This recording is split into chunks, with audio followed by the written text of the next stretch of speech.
आज के इस मोस्ट आइकॉनिक क्लास को हम डेडिकेट करेंगे now the leaves are falling fast के शॉर्ट क्वेश्चन और आंसर के ऊपर। डियर स्टूडेंट्स, मैं हूं आपका डॉक्टर बीके सिंह और आप सभी का स्वागत है बीके सिंह इंग्लिश क्लासेस के आज के इस माइंड ब्लोइंग एपिसोड में। डियर स्टूडेंट्स, बिहार बोर्ड की 12th क्लास के इंग्लिश की पोएट्री सेक्शन की थर्ड चैप्टर की ये थर्ड वीडियो हो रही है।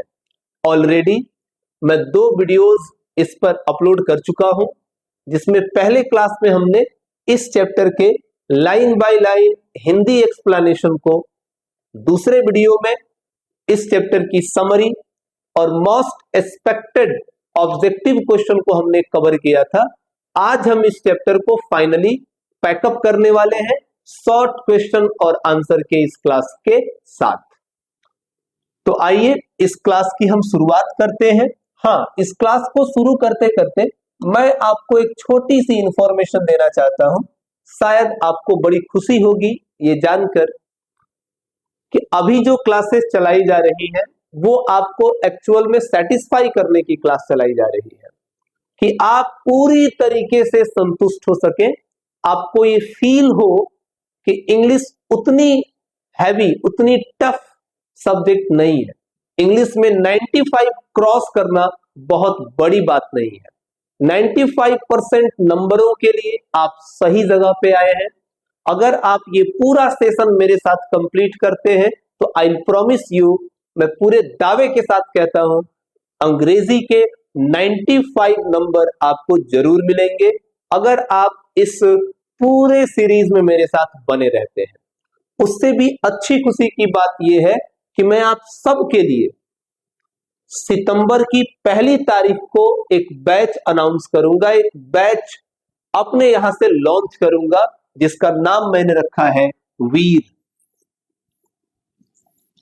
ये बैच आप सभी 12th क्लास के बच्चों के लिए, चाहे वो आर्ट्स के हो, साइंस से हो या कॉमर्स से हो, उन सभी बच्चों के लिए इस बैच में 100 नंबर इंग्लिश और 100 नंबर की हिंदी दोनों युद्ध स्तर पे तैयार कराए जाएंगे, ताकि अक्टूबर, नवंबर, दिसंबर और जनवरी और सितंबर में तो हम 1 तारीख को इसे लॉन्च कर रहे हैं, लगभग 120 दिनों में हम 200 नंबरों का आंकड़ा पूरी संतुष्टि, जवाबदेही और पूरे लगन के साथ पूरा करेंगे।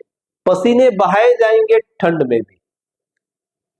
तो स्टूडेंट्स, मैं आप सभी से ये रिक्वेस्ट करता हूं कि आप बिहार के किसी भी डिस्ट्रिक्ट से हो, किसी भी गांव से हो, मेरे स्टूडेंट रोहतास से भी हैं, मेरे स्टूडेंट भागलपुर से भी हैं, औरंगाबाद से भी हैं, पूर्णिया से भी हैं, खगड़िया से भी हैं, शिवहर से भी हैं, सुपौल से भी हैं, बक्सर के स्टूडेंट भी पढ़ रहे हैं, मुजफ्फरपुर, दरभंगा और मधेपुरा के बच्चे भी हैं, यहाँ नवादा और नालंदा के बच्चे भी जुड़े हुए हैं, सहरसा के बच्चे भी हैं।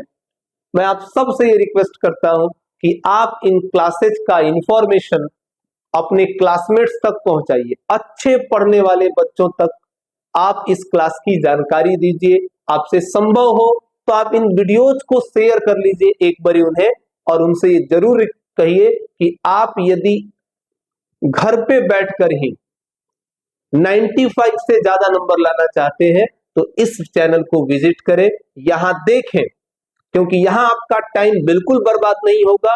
अगर 35 मिनट की लेक्चर है तो सर 33 मिनट पढ़ाते भी हैं, कोई बकवास नहीं होती, कोई चैट जीटीपी नहीं ऑन होती, कहीं से भी किसी सब्सक्राइबर के चैटिंग को यहां सुनाया नहीं जाता, गुड मॉर्निंग, गुड आफ्टरनून में आपका समय बर्बाद नहीं किया जाता। बहुत ही शौक के साथ ये बैच चलाई जा रही है, ताकि जब हम 1 तारीख को अपने वीर बैच को लॉन्च करें एप्लीकेशन पर, तो हमारे पास अच्छे पढ़ने वालों की टीम हो, और जब हम मार्च के टाइम में बिहार बोर्ड के रिजल्ट को जब हम देखें, जब बिहार बोर्ड रिजल्ट डिक्लेयर करे, और तब जब मैं आपके सामने आऊं तो मैं एक लंबी चौड़ी लिस्ट लेके आऊं जहां मेरे पास 500 से ऊपर बच्चों का रिजल्ट हो जो 95 प्लस करके आए हो। तो आप हैं, वो आप ही हैं जो आने वाले समय में अखबारों में छपेंगे, वो आप ही है जो आने वाले समय में दूसरों को अपने लाइफ से इंस्पायर करेंगे, मोटिवेट करेंगे। अपनी शक्ति को पहचानिए, आपका समय बिल्कुल सही जगह पे व्यतीत हो रहा है। आइए इस क्लास को शुरू करते हैं। Now the leaves are falling fast. दो बार तो दो लेक्चर में भी मैंने बताया है कि ये एक लिरिक है, एक लिरिकल पोयम है, एक ऑप्टिमिस्टिक कम पेस्टिमिस्टिक पोयम है। ये एक गेय कविता है जिसे आप गा सकते हैं। गेय पद है, इसमें आशावाद भी है, निराशावाद भी है।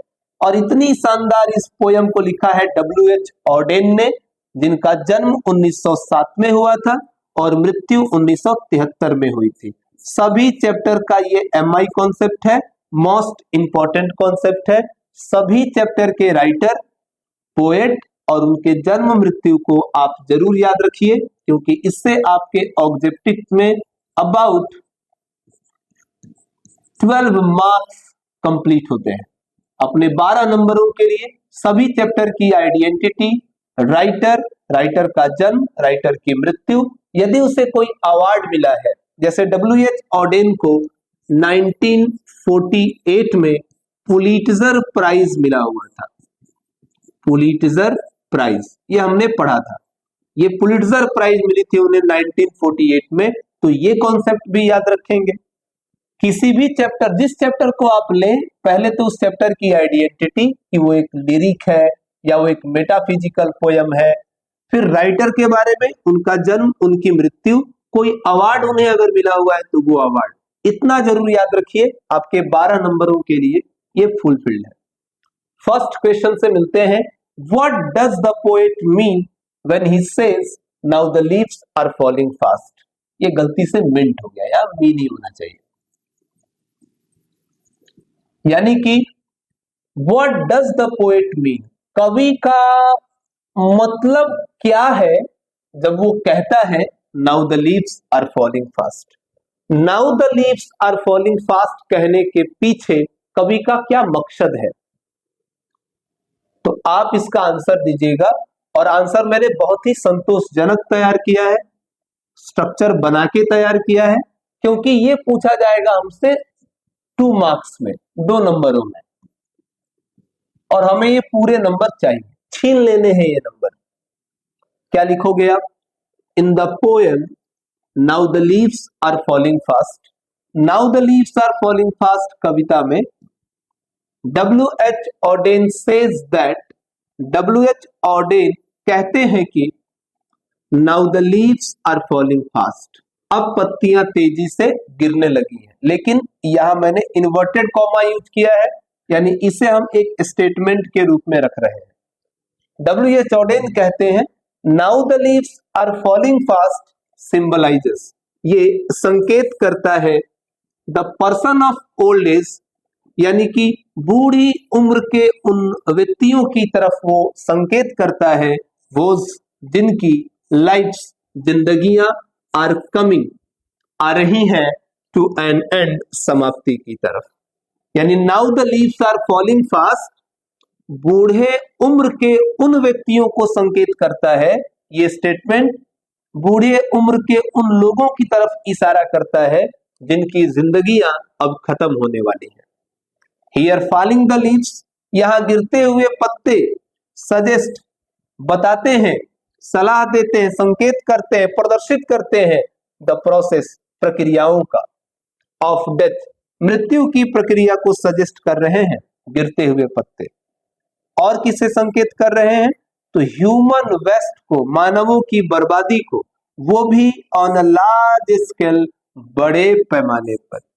बड़े पैमाने पर इंसानों की मृत्यु हो रही है, बड़े पैमाने पे इंसान मर रहे हैं, उसी को संकेत कर रहा है गिरता हुआ पत्ता। यही था इस पहले क्वेश्चन का आंसर। इसकी स्क्रीनशॉट आप ले लें और इसे जरूर याद कर लें। बढ़ते हैं नेक्स्ट क्वेश्चन की ओर। Who are the whispering neighbours, यानी विस्परिंग नेबर्स जिसकी चर्चा इस पोयम में हुई है, जिसे हमने मौत का यमदूत कहा है, कौन है ये? ये मौत के यमदूत कौन है?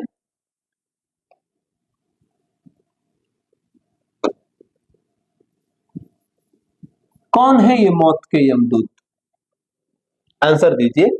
In the poem now the leaves are falling fast, now the leaves are falling fast poem में W.H. Auden says that, W.H. Auden कहते हैं कि दे आर, वे हैं, द मैसेंजर ऑफ डेथ, मृत्यु के संदेशवाहक, हु सीजेस, जो जब्त कर लेते हैं, जो जब्त कर लेते हैं, आवर सोल, हमारी आत्मा को, एंड एज रिजल्ट, और परिणाम स्वरूप, वी डाई, हम मर जाते हैं। विस्परिंग नेबर्स कौन है? तो वे मैसेंजर ऑफ डेथ है, मृत्यु के संदेशवाहक हैं, जो हमारी आत्मा को जब्त कर लेते हैं और परिणाम स्वरूप हम मर जाते हैं। इन्हीं को कहा जाता है विस्परिंग नेबर्स। इसे स्क्रीनशॉट ले लें और इसे याद जरूर करिएगा। अगला क्वेश्चन है, how does human life become miserable, यानी कि इंसान की जो जिंदगी है वो मिजरेबल, वो दयनीय, कष्टकारी कैसे हो जाती है? आंसर कीजिए। In the poem now the leaves are falling fast, now the leaves are falling fast poem में W.H. Auden says that, W.H. Auden कहते हैं कि when a person, जब किसी आदमी को, is exploited, जब किसी आदमी का शोषण किया जाता है, जब किसी आदमी का शोषण किया जाता है, एक्सप्लॉइट का मतलब शोषण करना, जब किसी आदमी का शोषण किया जाता है तो ही स्टार्व्स, वो तड़पता है, वो भूख से तड़पता है। स्टार्व को दरअसल यूज किया जाता है भूख से तड़पने के लिए, तो वो भूख से तड़प उठता है। हिज सोल, उसकी आत्मा, उस इंसान की आत्मा, इज सीज्ड, जब्त हो जाती है। दस, इस प्रकार, हिज लाइफ, उसकी जिंदगी, बिकम, बन जाती है, मिजरेबल, दयनीय, कष्टकारी। इस प्रकार से उसकी जिंदगी बड़ी दयनीय बन जाती है।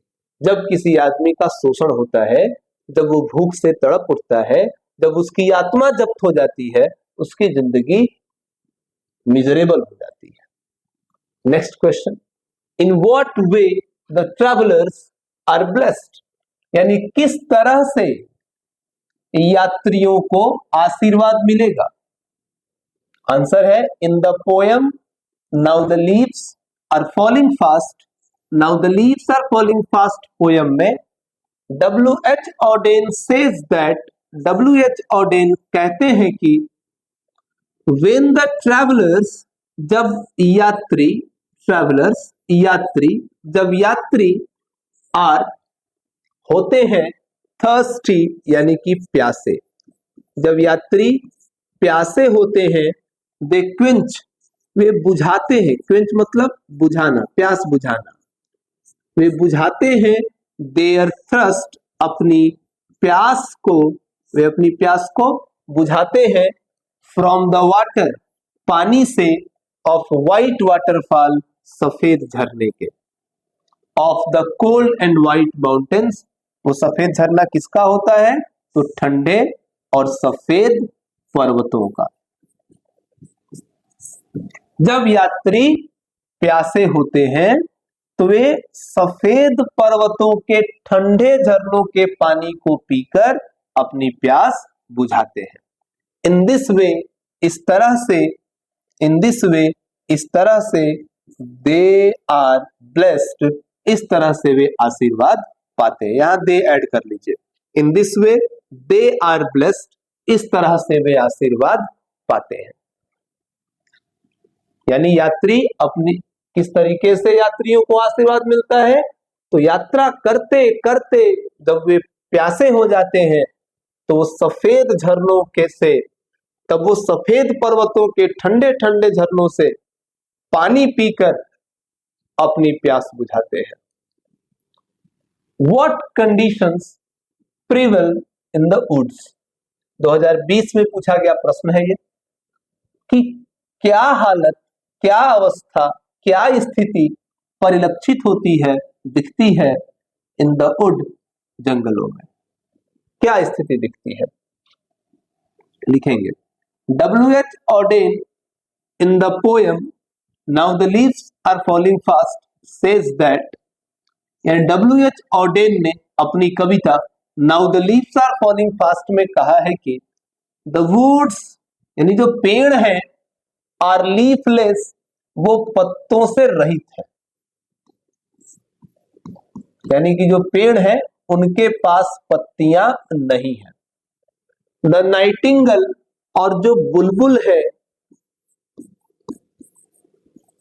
जो बुलबुल है इज डम, वो मौन है, वो चुप है। एंड नो एंजल और कोई भी देवदूत, कोई भी फरिश्ता इज है नहीं विजिबल दिख रहा, कोई भी देवदूत दिखाई नहीं दे रहा है एनीवेयर, यानी कि कहीं भी कोई देवदूत दिखाई नहीं दे रहा है। द ट्रॉल्स यानी कि दैत्य आर फाउंड रनिंग, दैत्य पाए जाते हैं, दैत्य पाए जाते हैं दौड़ते हुए, एंड स्कॉल्डिंग और फटकारते हुए, डांटते हुए, फॉर देयर फूड अपने भोजन के लिए। देयर वहां। एवरीथिंग सारी चीजें, सिम्स लगती हैं, सारी चीजें लगती हैं, टू बी फ्रीजिंग जमती हुई, सारी चीजें जमती हुई दिखाई दे रही है। W.H. Auden ने अपनी कविता now the leaves are falling fast में कहा है कि पेड़ पत्तों से रहित है, बुलबुल खामोश है, और कोई भी एंजल, कोई भी देवदूत कहीं दिखाई नहीं दे रहा है। दैत्य दौड़ते हुए पाए गए अपने भोजन के लिए, फटकारते और डांटते, हर चीज जमी हुई दिखाई दे रही है। इसका भी स्क्रीनशॉट आप ले लें, अपने पास सेफ रखें और इसे जरूर याद करें। तो स्टूडेंट, आज के इस क्लास में केवल इसी चैप्टर के क्वेश्चन आंसर कराने थे, इसलिए वीडियो छोटी रही, बट हमारे काम की रही। सभी क्लासें ऐसे ही आएंगी आपके लिए। जब एप्लीकेशन पे हम आएंगे तो टेस्ट सीरीज लॉन्च करेंगे, एप्लीकेशन पे आएंगे तो आपको पीडीएफ नोट्स प्रोवाइड करेंगे, एप्लीकेशन पे आएंगे तो आपकी तैयारी बिल्कुल ऑफलाइन की तरह जम के कराएंगे। बहरहाल अभी भी जो मैं आपको चैप्टर्स दे रहा हूं, मैंने कोई कसर नहीं छोड़ा है इसमें, मैं सारी चीजें फुलफिल करते हुए चल रहा हूं। इसमें और एप्लीकेशन में कोई ज्यादा फर्क नहीं होगा। फर्क यही होगा कि वहां हमें सुविधा थोड़ी ज्यादा मिल जाती है, वहां हम किसी एप्लीकेशन के ऊपर स्टूडेंट के साथ डायरेक्टली कनेक्ट हो पाते हैं और उनसे क्वेश्चंस पूछते हैं, उनसे टेस्ट लेते हैं, उन्हें एग्जाम के लिए तैयार कर रहे होते हैं। तो पूरे बिहार के बच्चों को एक साथ लाने का ये लक्ष्य है, और उस लक्ष्य को पूरा करने में आप हमारे साथी हैं, क्योंकि ये सारा कुछ बस आप ही के लिए हो रहा है। तू जो नहीं है तो कुछ भी नहीं है, ये माना की महफिल जमा है, हंसी है। तो आज के सेशन में बस इतना ही, मिलते हैं अगली क्लास में, तब तक के लिए थैंक यू।